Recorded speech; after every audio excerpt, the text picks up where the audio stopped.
Assalamualaikum viewers, I'm Hina Mehjabeen. I hope you all will be fine. Today we have to write a Python program that will ask the user to enter an integer n and a real number x and compute and print the values 2 raised to power 1 multiply x minus 2 raised to power 2 multiply x and onward जा रही हैं values.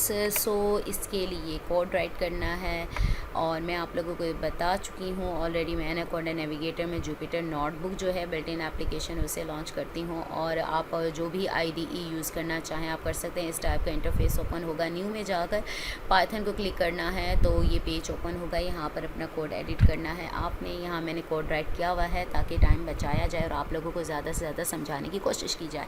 Okay, यहाँ पर बताया गया था कि 2 variables लेने हैं, यानी आपने एक इंटीजर लेना है n और एक रियल वैल्यू लेनी है x। यहाँ पर इंटीजर की बात हो रही है, रियल वैल्यू की बात हो रही है। और यहाँ पर देखें n एक वेरिएबल ले लिया जिसको इनिशियलाइज़ करवाएंगे वैल्यू के साथ जो कि यूज़र से ली जाएगी। और ऑलरेडी बता चुकी हूँ कि यूज़र से इनपुट लेने के लिए इनपुट का फंक्शन यूज़ होता है। इनपुट पैरेंथेसिस इन्वर्टेड कॉमास में डबल कोटेशन में आप अपनी स्ट्रिंग राइट करते हैं, that is enter the integer as the number of terms, यानी कितनी टर्म्स चाह रहे हैं हम। नेक्स्ट हमारे पास एक्स है जो कि रियल वैल्यू है इंट, यानी हमारे पास इनपुट है एंटर और रियल वैल्यू जो लेंगे हम। और इंटीजर यानी इंट कीवर्ड जो यूज़ किया गया है, इंट फंक्शन जो यूज़ किया गया है वो एक्सप्लिसिट टाइप्स कास्टिंग है, यानी यूज़र से जस्ट इनपुट ही लेनी है। यानी इन वेरिएबल्स में स्टोर जो होगी वो इंटीजर डेटा टाइप होगी। अगर आप इसको यूज़ नहीं करते, जस्ट इनपुट पैरेंथेसिस में अपनी स्ट्रिंग राइट कर देते हो, तो जो भी एंटर करोगे वो पाइथन के क्या कंसीडर करेगा, उसे स्ट्रिंग कंसीडर करेगा। ओके जी, यहाँ पर आपने नोटिस किया होगा कि सीक्वेंस में एक प्लस में वैल्यू आ रही है और एक माइनस में आ रही है, यानी प्लस में 2 है, माइनस में 2 है, प्लस में माइनस में प्लस में माइनस में ऑनवर्ड जा रही है। और ये वैल्यू देखें 2 की पावर इंक्रीज़ हो रही है 1 2 3 4 5 और x एज इट इज़ रहेगा।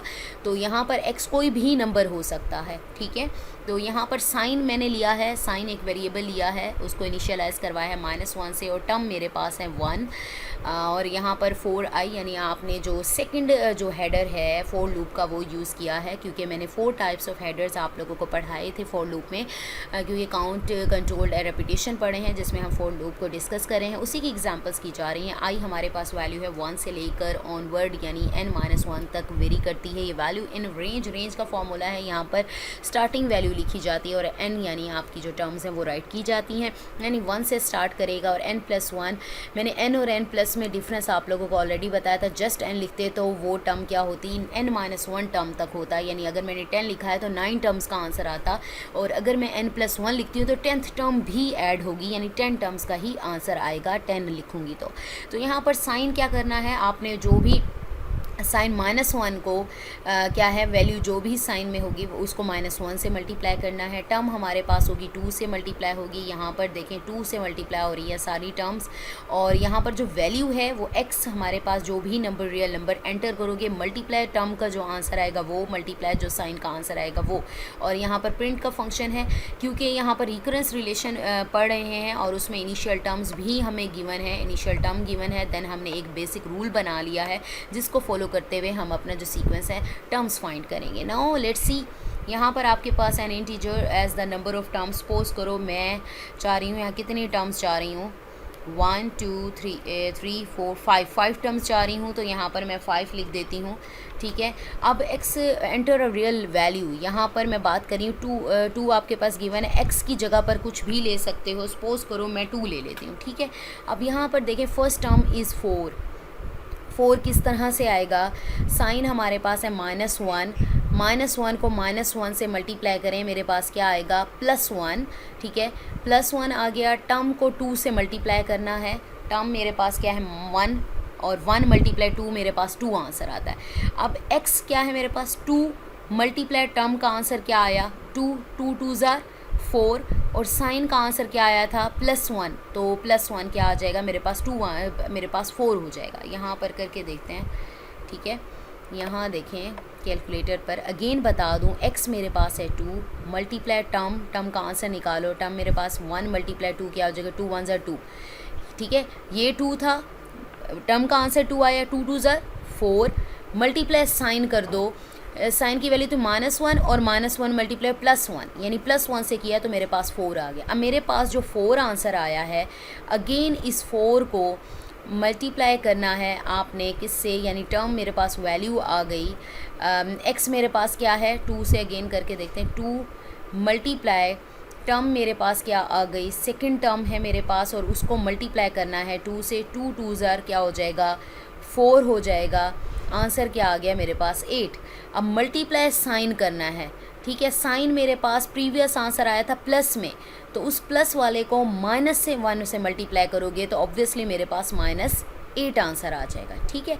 तो इसी तरह से अगेन करेंगे आप, x मेरे पास क्या है 2 मल्टीप्लाई, आगे क्या है टर्म से, टर्म मेरे पास जा रही है, थर्ड टर्म जा रही है और थर्ड टर्म हमारे पास क्या है 8 है, ठीक है। सेकंड टर्म यानी हमारे पास जो प्रीवियस टर्म है, हमारे पास आंसर क्या आया, प्रीवियस टर्म का मेरे पास क्या था 8 था, -8 था और मल्टीप्लाई -1 से अगर करें तो माइनस माइनस हमारे पास प्लस आ जाएगा, या ऐसे कंसीडर कर सकते हो, ठीक है। 8 2 ज़र हमारे पास क्या हो जाएगा 16, ठीक है, 16 आ गया। साइन का आंसर क्या है -1 था और -1 हमारे पास अगेन -1 से मल्टीप्लाई होगा तो +1 आ जाएगा 16, ठीक है। अब 16 को अगेन मेरे पास जो टर्म का आंसर आया वो 16 आया है और उसको x से मल्टीप्लाई करें, मेरे पास क्या आएगा 16 2 ज़ार 32 आएगा। प्रीवियस टर्म का आंसर प्लस में आया था, जो प्लस वाले को -1 से मल्टीप्लाई करेंगे तो माइनस में आंसर आ जाएगा। अगेन -32 आया मेरे पास आंसर, तो उसे x से मल्टीप्लाई करें यानी टर्म के 2 से मल्टीप्लाई करें तो मेरे पास 32 2 ज़ार 64 आता है। प्रीवियस टर्म का माइनस में आया था, जब -1 से मल्टीप्लाई करेंगे तो +64 बन जाएगा।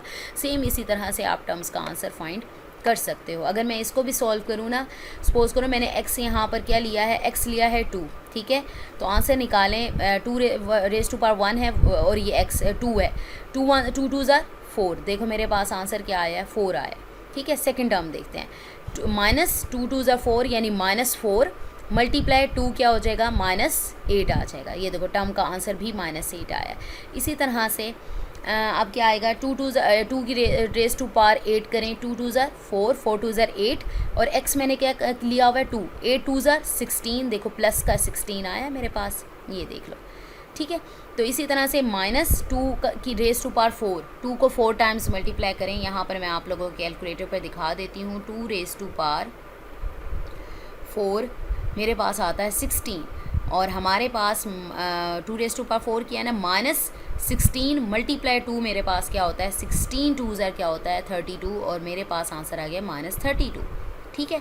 इसी तरह से आपके पास 2 रेज़ टू पावर 5 है, तो 2 रेज़ टू पावर हमारे पास 5 आंसर आ गया, ठीक है। ये दो 32 और x क्या था, यहाँ पर x मैं दिखाऊँ आपको, x आपने क्या किया 2, तो इसी को कैलकुलेटर कहाँ गया हमारा, मल्टीप्लाई करोगे 2 से तो आंसर ये आएगा 64 और ये देख लो आप, आपके पास आंसर आ गया 64, वो भी प्लस में।